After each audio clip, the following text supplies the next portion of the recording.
Okay, good morning, everyone. Welcome to our class for today. Requesting everyone to switch on your camera for our class attendance.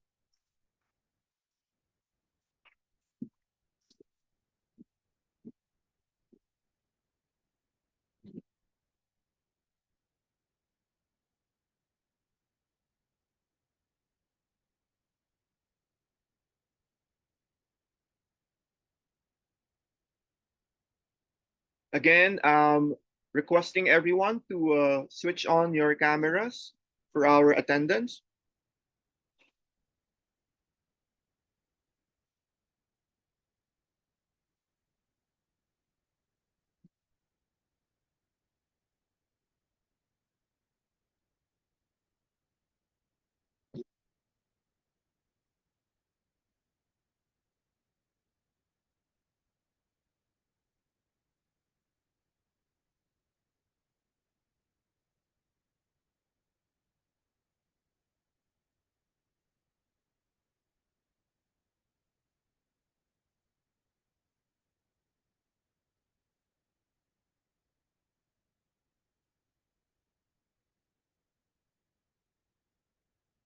Okay, sige, let's start. I think the others doesn't like to open their camera, so I am putting them in the waiting room.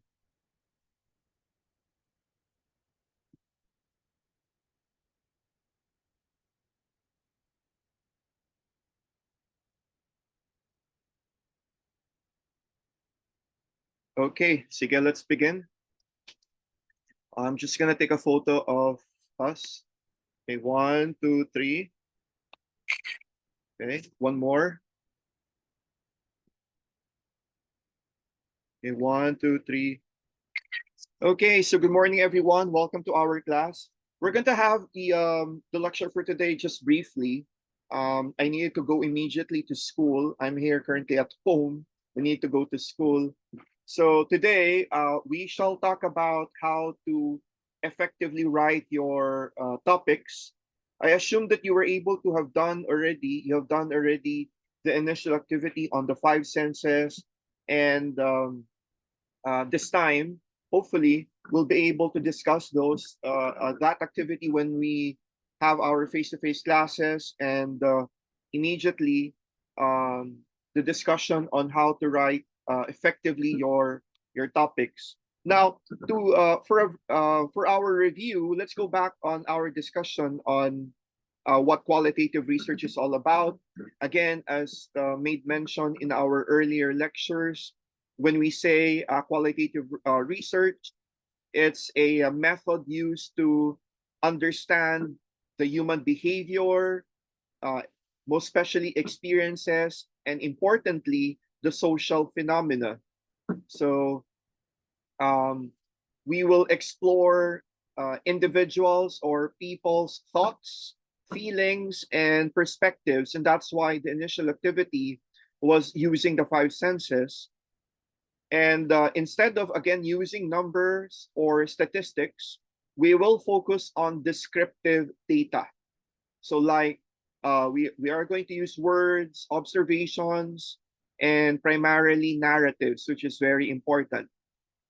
And it answers the questions how and the why questions. Again, I will repeat that. It answers the how and the why questions rather than how many and how much. Again, rather than how many or how much. And some clues though, when you write later on your titles, because we're just going to do your topics, let's say the use of effects, okay? Assessing, there are some words that you will not be able to put in your later on titles because it will refer to a quantitative research. Again, it will answer or it answers how and the why questions rather than the how many and how much. You take away again the thought of numbers and statistics. We also talked about the four major types of the qualitative research. Primarily, we talked about the phenomenological research. We will focus on the lived experiences of individuals. The purpose of a phenomenological research is to understand how people experience a particular event or phenomena. For example, the lived experience of people living within the area of a river. Okay, so you will understand how it feels like living near a river. So doing a phenomenological research is that you would really have to be able to focus or be with or amongst the people when you do your research. Another example, experiencing the experiences of nurses during the pandemic. It's quite difficult when you would ask the experiences of nurses during the pandemic. Here in the Philippines, there are a few who died, but abroad there are hundreds of nurses who died during the pandemic. The second is what we call the ethnographic research. Now, again, you are particularly focusing on an ethnic group. You focus on cultural groups and social practices. Again, cultural groups and social practices. There was one student um, who tried in an ethnographic research about uh, the practices of Filipino, particularly yung pagmamasahe, okay? Hilot, okay? That's what we call it. The exploring hilot practices amongst the elderly. So what happened with that research is that the student had difficulty looking for participants. Maybe the student lived in an urban area or in a city wherein rarely can you find a manghihilot, no? Maybe in your area may mga manghihilot pa, but only very few. That can be because it speaks about social practices or a cultural practice of a specific group. Now, the purpose of an ethnographic research is to deeply understand a group's lifestyle, their behaviors, their values. So, a very good example is observing, let's say, a rural community to understand their traditional, let's say, child rearing practices. Okay, yung panganganak, no? There are certain traditional practices within a community. For example, in rural areas still in the Philippines, there are still some communities who would not go to the hospital, and they would just call someone to be able to do like acting like a doctor or a midwife na magpapaanak. So that's ethnographic research. The third is a grounded theory. Now, you are going to develop theories based on the data collected from the participants. And that's why when you do a grounded theory, there is no literature available in the beginning. Kaya mahirap yun. The literature would only be coming after you have conducted your observations and your interviews. Now, your purpose in a grounded theory is to build new theories from observed patterns. So dun ka palang makaka-create ng theory mo after all the observations and interviews and the others. Dun pa lang, you would be able to start to build your theory. An example would be a theory on, let's say, student motivation based on, let's say, interviews with high school students. So, ano ba yung motivation nila? Later on, you could probably come up with a theory based on the interviews that you have gathered amongst high school students. And finally, the most common is a case study, which most likely you will be doing as STEM students. Now, there is a single case, or you talk about a small number of cases in depth. There would also be multiple case studies.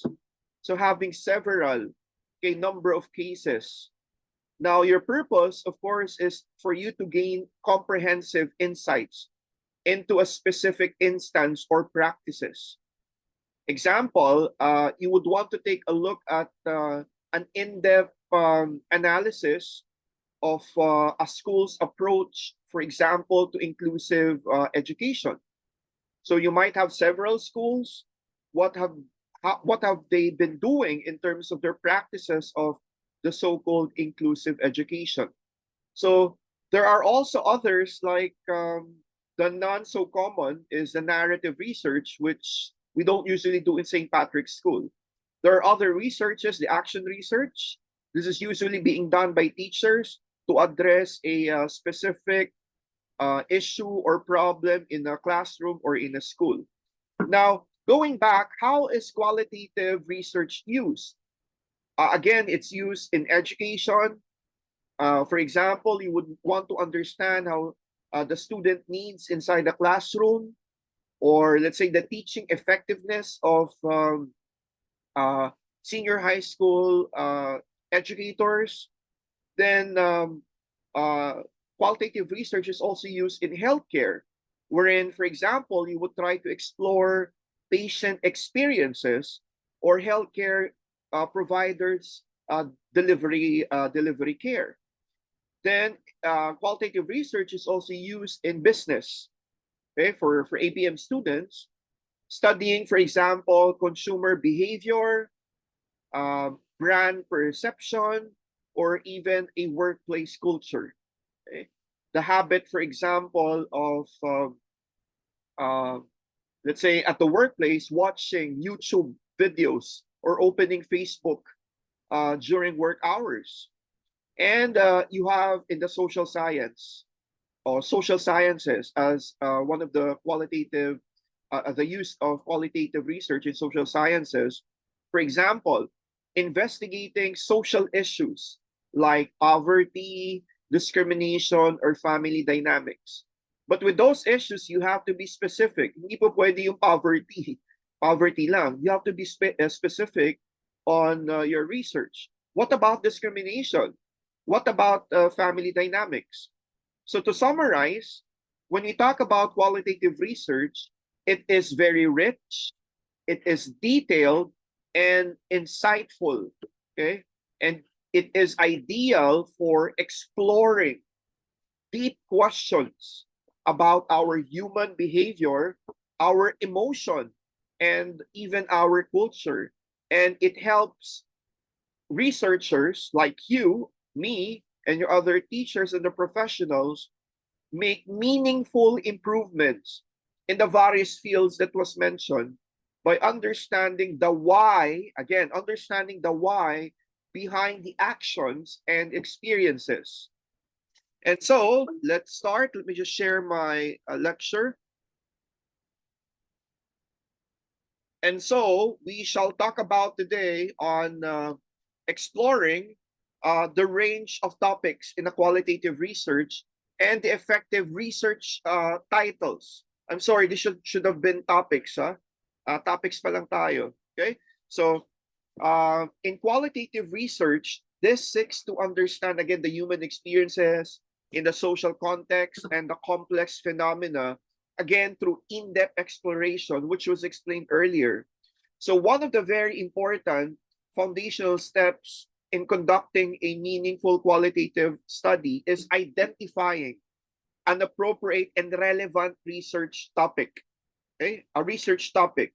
So our lecture would aim to explore the range of topics that you can choose that can be addressed using qualitative methodologies, particularly again, when choosing your qualitative research, it has to be something new.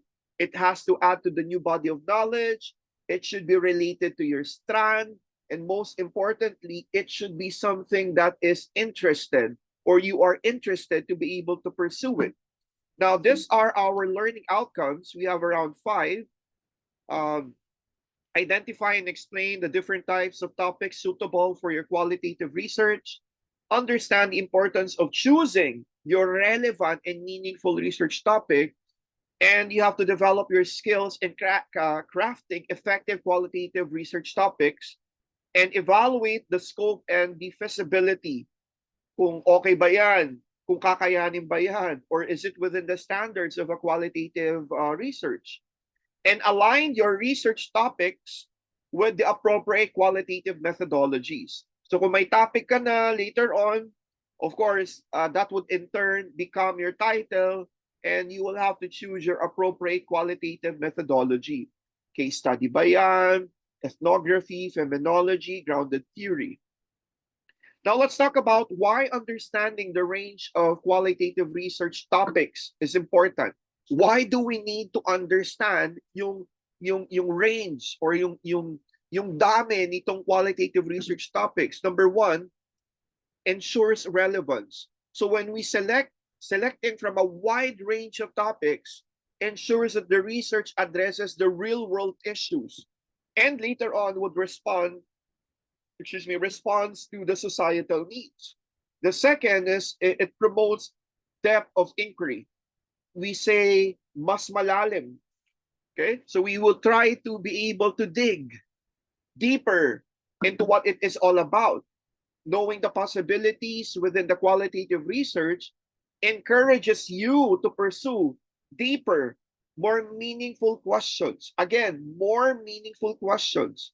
These questions would be based, of course, scientifically.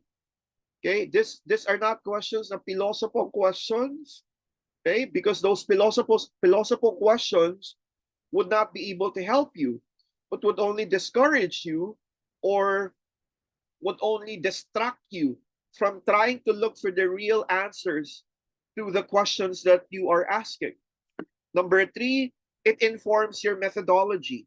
So your topic directly influences the choice of your research design. So makikita nyo yun. When you choose your topic later on, it will eventually become your title and your research design, whether it's case study, ethnography, grounded theory, or feminology. The fourth is it guides literature review. So a well-defined topic helps narrow down the sources and the theories and the frameworks to explore. The fifth, it enhances engagement, meaning you are likely to be passionate and committed to the study that you have found, and personally and professionally, it will be significant because you are interested with it. The sixth is it improves rigor, meaning it's clear and well-scoped topics, reduce ambiguity, okay, meaning this is very unique, and it will improve your focus and the structure of your study. And number seven, supports the ethical inquiry. So a well-thought-out topic helps anticipate and address ethical concerns, especially in vulnerable populations. So itong vulnerable populations, these are populations na medyo quite sensitive, no? For example, let's say yung mga grade school students, or infants, or even persons with disability. Now, and finally, this would it contributes to the practice and the policy. So the topics that are relevant and contextually grounded can influence educational, social health, and community-based policies and practices. Now let's go immediately with the range of topics for your qualitative research. You can choose lived experiences, okay? In, let's say, the field of STEM. Exploring the personal narratives and lived experiences of individuals. Examples, experiences of frontline health workers during a pandemic. Let's say the lived experiences of let's say, school heads or principals in a school. Number two, you can focus on the cultural practices, understanding traditional customs, beliefs, rituals, indigenous educational practices in rural communities and even in the urban communities. The third is social issues. So you can examine contemporary social problems such as the youth, unemployment, bullying, or gender discrimination. This is more for the humanities students. Number four, in educational settings, investigating classroom dynamics, student-teacher relationships, or inclusive education practices. Then we have organizational culture. So you can study behaviors, values, and norms in workplaces or institutions. Then you can the identity and belonging. You can explore or exploring how individuals construct their identities. Example, the LGBTQ plus identity formation in a conservative societies. Number 7, you can choose health and wellness, examining patient experiences, mental health narratives, or traditional healing practices. One senior high school student in the previous semester created a research on herbal plants, okay, within the campus of St. Patrick's School. So she found out that there are several herbal plants. There is makahiya, there is lagundi, there is ano ba to? Oregani ba to? Or oregano, uh, and many more herbal plants within the campus of St. Patrick's School. Then you can also choose technology in society, investigating the impact of the digital tools on human interaction, learning, or communication.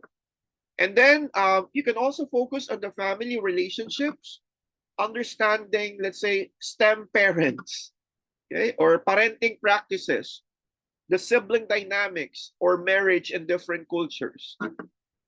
And finally, advocacy and activism, studying movements, protests, or community organizing from the perspective or participants. Siguro, sa dami ng range nito, you may be able to choose one, okay, and be able to come up with your topics. Now, how to write your effective qualitative research topics. So number 1, you should be able to start with a broad area of interest. Begin with a general idea that you are passionate about, such as education or health, katulad yung kanina. So broad interest. Narrow it down to a specific context. Focus on the group, setting, issue. Example, teaching practices, let's say in an urban or a rural setting. Number 3, use open-ended wording. Avoid a yes or a no question. Instead, you can use phrases like explore, understand, examine, na pang-qualitative. Number 4, consider the participants. Identify who will be studied. Are they teachers, students, patients? Number 5, you specify the phenomena, clearly define the central experience or behavior that is under investigation. Number 6, you can add contextual details, mention the setting or environment where the study will take place. Number 7, you can avoid vague terms. Be clear and specific about the research focus. Number 8, you have to align this with your qualitative methodology. Ensure the topic is suitable for in-depth interpretative analysis later on. Okay? Or the other analysis that you will be using later on, because there are other qualitative data analysis that you can use. Number 9, reflect cultural or social relevance. Now, choose topics that address the current or the pressing issues. And number 10, you can draft and refine. So write several versions of the topic. Okay, I told you, you will have to be able to give your top 5 choices. And later on, from the 5 top choices, we will choose your top choice. Okay? And later on, we'll try to be able to convert that or translate that into your actual titles. So we'll be able to give feedback on how to improve, to clarify it, and even the scope of it. Okay, so are there any other questions so far with the lecture? So I won't ask you to do anything, okay, for this lecture, because the next time that we meet, we will be doing the activity. Okay, I will ask you already. So by now, please think about your 5 topics, basing on the discussions that we have made. I will be siguro sending muna while we are still preparing your learning management system, I will upload this video lecture, including the lecture notes, itong the ones that I was reading, the PDF copy to the class Facebook group for your reference. Are there any questions, class? Is the lecture clear? If it's clear, can I see a thumbs up reaction?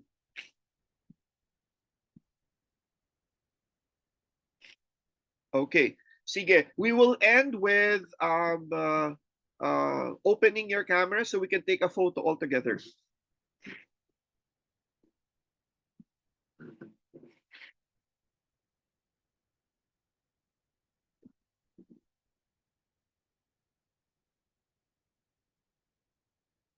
Oh, yung iba ha, you haven't opened your cameras. That's why I wasn't able to allow you to enter the class. So if there are any, let's say, issues with your videos, just tell me immediately that, sir, I cannot open my camera because there is a problem, so that I will know. Otherwise, I'll be putting you in the waiting room. Okay? The others I have not seen, but next time I'll be more stricter. So if I told you already to switch on your camera, switch it on.